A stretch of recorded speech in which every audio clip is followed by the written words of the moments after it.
CM ಡಿಕೆಯನ್ನ ವಿವಿಧ ಕ್ಷೇತ್ರಗಳ ಗಣ್ಯರು ಭೇಟಿಯಾಗಿದ್ದಾರೆ. ಇಂದು ಎಚ್.ಡಿ. ದೇವೇಗೌಡರು ಸುದ್ದಿಗೋಷ್ಠಿಯನ್ನು ನಡೆಸಲಿದ್ದು ಕುತೂಹಲ ಮೂಡಿಸಿದೆ. ಮಾಫಿ ಸಾಕ್ಷಿ ಅರ್ಜಿಗೆ ಸೂರಜ್ ಪರ ವಕೀಲರ ಆಕ್ಷೇಪ ವ್ಯಕ್ತಪಡಿಸಿದ್ದಾರೆ. ಈ ಸುದ್ದಿಗಳನ್ನು ನೋಡೋಣ ಸಮಗ್ರ ನ್ಯೂಸ್ ಟಾಪ್ನಲ್ಲಿ. ರೈತ ಸಂಘಟನೆಗಳ ಮುಖಂಡರು ನಿನ್ನೆ ಸಿಎಂ ಡಿಕೆ ಶಿವಕುಮಾರ್ ಅವರನ್ನ ವಿಧಾನಸೌಧದಲ್ಲಿ ಭೇಟಿಯಾದರು. ಬಡಗಲಪುರ ನಾಗೇಂದ್ರ, ಚಾಮರಸ ಮಾಲಿಪಾಟೀಲ್ ಮತ್ತಿತರರು ಭೇಟಿಯಾದರು. ಇನ್ನೊಂದೆಡೆ ಡಿಕೆಶಿ ಅವರ ಬಾಲ್ಯದ ಸಹಪಾಠಿ ನಟ ಸಿಹಿಕಹಿ ಚಂದ್ರು ಕೂಡ ಸಿಎಂರನ್ನ ಭೇಟಿಯಾಗಿ ಶುಭ ಕೋರಿದ್ರು. ಮುಖ್ಯಮಂತ್ರಿ ಡಿಕೆ ಶಿವಕುಮಾರ್ ಇಂದು ದೆಹಲಿಗೆ ತೆರಳುತ್ತಿದ್ದಾರೆ. ಇಂದು ರಾತ್ರಿ ದೆಹಲಿಯ ಕರ್ನಾಟಕ ಭವನದಲ್ಲಿ ಐಎಎಸ್ ಅಧಿಕಾರಿಗಳ ಜೊತೆ ಡಿನ್ನರ್ ಸಭೆಯಲ್ಲಿ ಪಾಲ್ಗೊಳ್ಳಲಿದ್ದಾರೆ. ಉಪಮುಖ್ಯಮಂತ್ರಿ ಡಾಕ್ಟರ್ ಜಿ ಪರಮೇಶ್ವರ್ ಅವರು ಇಂದು ದೆಹಲಿಗೆ ತೆರಳುತ್ತಾ ಇದ್ದು ರಾತ್ರಿ ಐಎಎಸ್ ಅಧಿಕಾರಿಗಳ ಜೊತೆ ಡಿನ್ನರ್ ಮೀಟಿಂಗ್ನಲ್ಲಿ ಭಾಗಿಯಾಗಲಿದ್ದಾರೆ. ಇಂದು ಸೋನಿಯಾ ಗಾಂಧಿ ಮತ್ತು ರಾಹುಲ್ ಗಾಂಧಿಯನ್ನ ಪರಮೇಶ್ವರ್ ಅವರು ಭೇಟಿ ಮಾಡುವ ಸಾಧ್ಯತೆ ಇದೆ.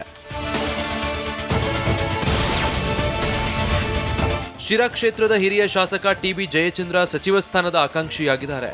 ಎರಡನೇ ಪಟ್ಟಿಯಲ್ಲಿ ತಮಗೆ ಸ್ಥಾನ ಸಿಗಬಹುದು ಎಂಬ ನಿರೀಕ್ಷೆಯಲ್ಲಿದ್ದಾರೆ. ಸ್ಪೀಕರ್ ಸ್ಥಾನಕ್ಕೂ ಟಿಬಿ ಜಯಚಂದ್ರ ಅವರ ಹೆಸರು ಕೇಳಿಬಂದಿತ್ತು. ಇದರ ನಡುವೆಯೇ ಜಯಚಂದ್ರ ಅವರನ್ನ ರಾಜ್ಯಕ್ಕೆ ದೆಹಲಿ ವಿಶೇಷ ಪ್ರತಿನಿಧಿಯಾಗಿ ಮುಂದುವರೆಸಲಾಗಿದೆ. ಮಾಜಿ ಪ್ರಧಾನಿ ಎಚ್.ಡಿ. ದೇವೇಗೌಡರಿಗೆ ರಾಜ್ಯಸಭೆ ಟಿಕೆಟ್ ನೀಡದೆ ಬಿಜೆಪಿ ಅವಮಾನಿಸಿದೆ ಎಂದು ಕಾಂಗ್ರೆಸ್ ನಾಯಕರು ಆರೋಪ ಮಾಡುತ್ತಿದ್ದಾರೆ. ಆದರೆ ಕುಮಾರಸ್ವಾಮಿ ನಿನ್ನೆ ಕಾಂಗ್ರೆಸ್ ನಾಯಕರಿಗೆ ತಿರುಗೇಟು ಕೊಟ್ಟಿದ್ರು.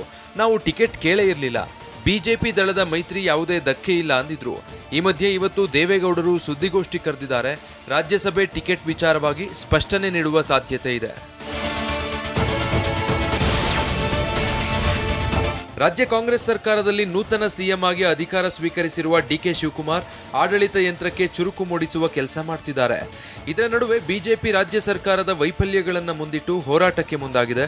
ಹಗರಣವೊಂದರ ಸಂಬಂಧ ಇವತ್ತು ರಾಜ್ಯಪಾಲರಿಗೆ ಬಿಜೆಪಿ ದೂರು ನೀಡಲಿದೆ. ಇಂದು ಮಧ್ಯಾಹ್ನ 1 ಗಂಟೆಗೆ ಲೋಕಭವನಕ್ಕೆ ತೆರಳಿ ಗವರ್ನರ್ ಥಾವರ್ ಚಂದ್ ಗೆಹ್ಲೋಟ್ಗೆ ವಿಪಕ್ಷ ನಾಯಕ ಆರ್ ಅಶೋಕ್ ನೇತೃತ್ವದ ಶಾಸಕರ ನಿಯೋಗ ದೂರು ಸಲ್ಲಿಸಲಿದೆ.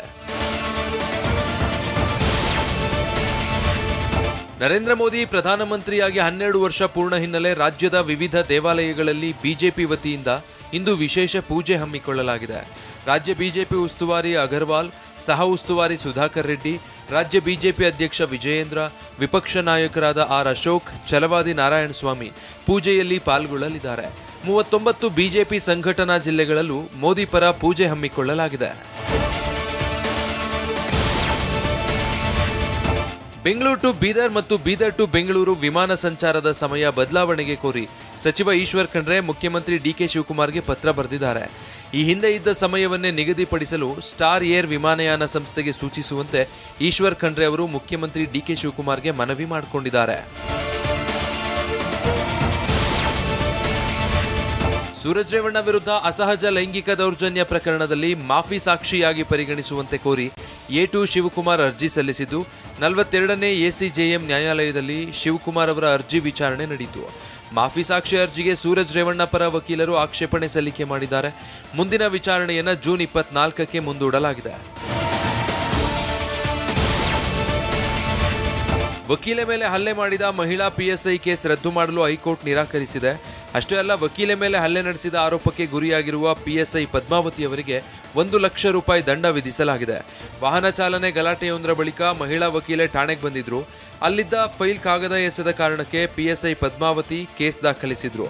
ಬಳಿಕ ವಕೀಲಿಗೆ ಪಿಎಸ್ಐ ಒದ್ದಿರುವ ಘಟನೆ ಸಿಸಿಟಿವಿಯಲ್ಲಿ ಸೆರೆಯಾಗಿತ್ತು.